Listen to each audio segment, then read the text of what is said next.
Next, we have the McCall sisters. The McCall sisters will talk about their organization, Forever Girls. Okay, good afternoon, everyone. My name is Megan McCall, and these are my two sisters, Madison McCall and Megan McCall, and we are all founders of Forever Girl, which is our clothing line. And today we're going to talk to you about preparing for opportunity and how preparing for opportunity has affected our personal growth and the growth of our company. We started Forever Girl when Morgan and I were 10 and Madison was 8. And Forever Girl started mainly as a group of designs and doodles that probably looked more like a rainbow for us than actual clothes. However, our parents saw these designs and they saw the potential in them, and so they wanted to enhance this potential.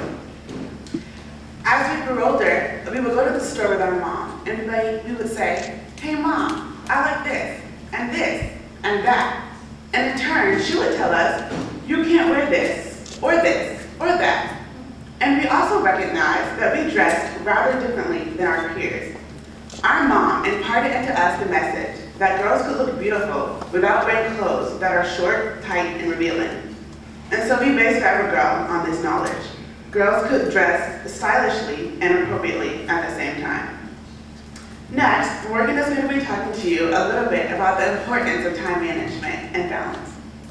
Okay, so people always ask us after the "how much money do you need" question, what is the hardest part of having a business?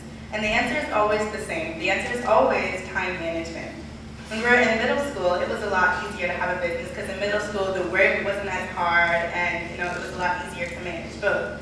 But since we've been in high school and we're taking a lot more rigorous courses, we're taking a lot of AP classes, it's become a lot harder to manage our time.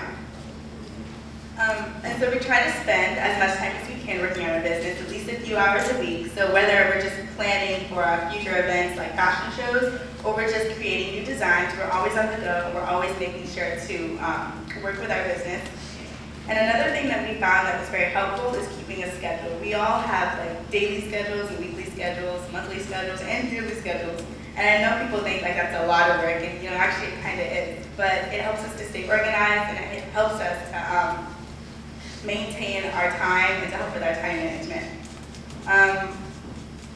We also have a Forever Girl timeline. And what this is it kind of outlines our goals. So we'll have like our short-term goals, our medium-term goals, and our long-term goals kind of set out how we want it to do. And so when we reach those goals, we'll kind of like scratch it off the list. So it's kind of like a list of what we want to do in like our plans.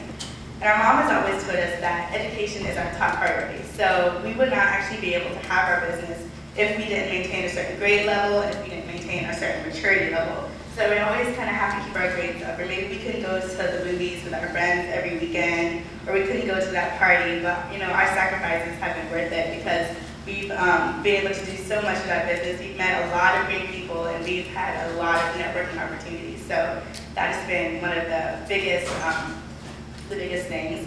And Madison is going to talk about a little bit about preparing for opportunity and kind of how we would sum it up. Hi, again, my name is Madison McCall. I'm the youngest of all of us. I'm 14 years old, and they're 16. If you ask any CEO, president, or successful businessman what primary skill helped them succeed in their career, an overwhelming majority is going to say one word: networking. In everyday life, we're bombarded with this image of social networking, advertisements, and emails that create a false message about what networking actually is. Poking someone on Facebook isn't networking. Tweeting about your Saturday plans isn't networking either. That's the difference between communicating and networking. Networking helps build mutual relationships between two different companies or people. It's kind of like a support system. And one of our examples of networking is when we were featured in Earnshaw magazine in 2008-2009. And if you haven't noticed, the same shirt that's up there now that the model is wearing is the same shirt I'm wearing as well. Another thing that I want to talk to you about is actually preparing for opportunities, because in relation to the Earnshaw magazine, we didn't have a year to prepare, and we didn't know about the whole idea of being featured in a magazine for a year and a half or a month or so or anything. We were given this information the day before. I remember coming home one day from school and our mom completely surprised us because she was like, we need to get the materials ready and we have to have all of our designs shipped to New York in a day. And I was like, wow, because that, I mean, it wasn't something we were used to. We're used to having things planned out for us. We had this outline that we always kept all of our important dates with. And I mean, you really have to understand that being prepared, you might not always have all the resources you need. You might not always have all the information you need. And so recently I was reading an article and I pulled a quote that really caught my interest. The quote read, "Mental preparation promotes insight even prior to the presentation of a problem." This quote really fueled my interest because it stands to reason that the more prepared, the less unorganized, the less inefficient, and less unsuccessful. And I'm sure everybody in this room wants to be successful. But successful people don't just sit around and hope for the opportunity of a lifetime to come their way. They actually pursue a goal and take the initiative to achieve it. And being an entrepreneur, I know that business owners live every moment where a business card's in the right hand and a contract's in their life. That's because they're ready for the deal they plan to make. They're ready for that interview they plan to have. So I challenge you to stay open-minded, prepare, and expect great opportunities to come your way. Okay, a man once said, "Whatever you do, do it so well that no man living, no man dead, and no man yet to be born can do it any better."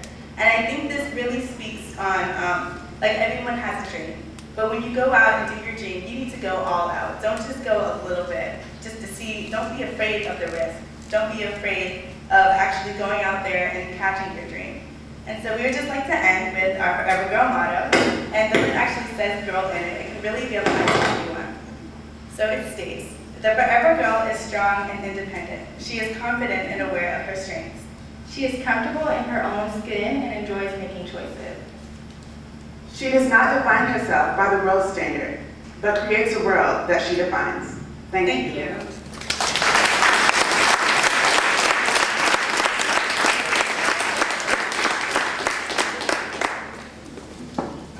Let's give another hand for McCall sisters.